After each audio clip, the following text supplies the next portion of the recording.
Imagine letting your foodie friend order your dinner, but instead of just risking a bad appetizer, they are playing with your investment portfolio.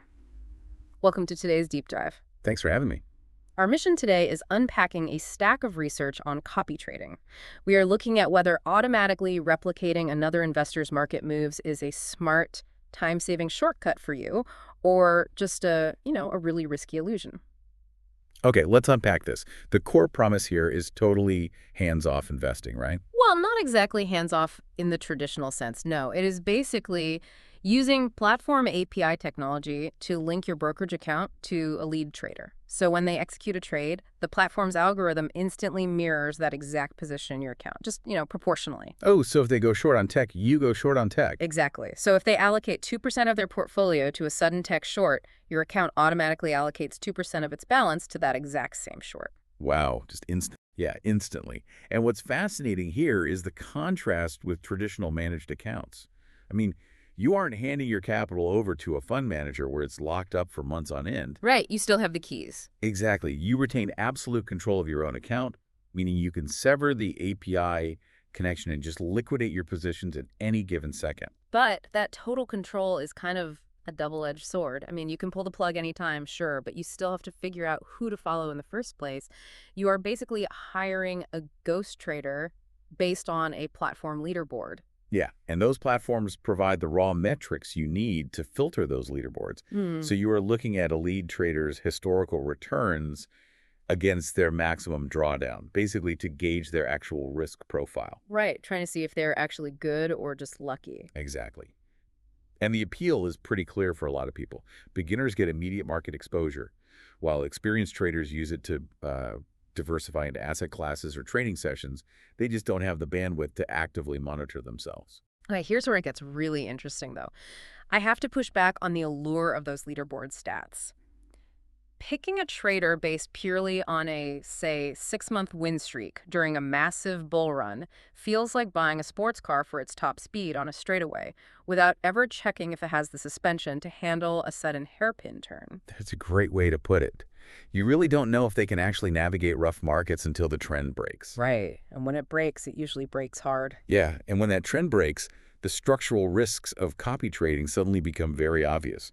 Past performance in a straight-line market creates this massive illusion of safety. But beyond just market risk, there are mechanical realities too. Mechanical realities like what? Well, because your account relies on an algorithm to execute the trade, like milliseconds after the lead trader, the market price might have actually already moved against you, especially in a high volatility environment. That latency is exactly what causes price slippage. Wait, really? So even if the lead trader exits a bad trade perfectly, the follower might still take a bigger hit just because of that platform lag. Unfortunately, yes. Add in platform performance fees and wider algorithmic spreads, and your actual realized returns might look significantly worse than the lead trader's public profile. Wow, that sounds incredibly frustrating for the person copying. It is. And we connect this to the bigger picture. The real danger is psychological. Followers lack the underlying conviction of the lead trader. Because they didn't do the research themselves, right? Exactly.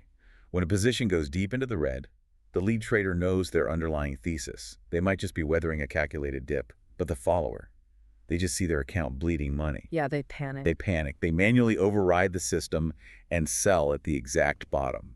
Then, out of desperation, they jump to whoever is topping the leaderboard that week, effectively locking in those losses and starting the cycle all over again. So what does this all mean? If you are listening to this and trying to practically manage your exposure, how do you utilize the technology without completely sabotaging your own portfolio?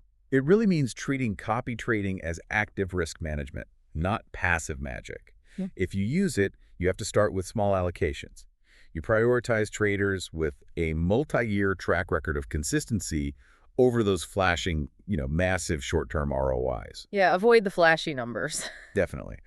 And most importantly, you have to set hard stop losses and max allocation limits at the platform level so one rogue trader doesn't just blow up your entire account. It really comes down to the fact that you can outsource the execution, but you just can't outsource the discipline. You still have to stay involved. Precisely. You own the risk.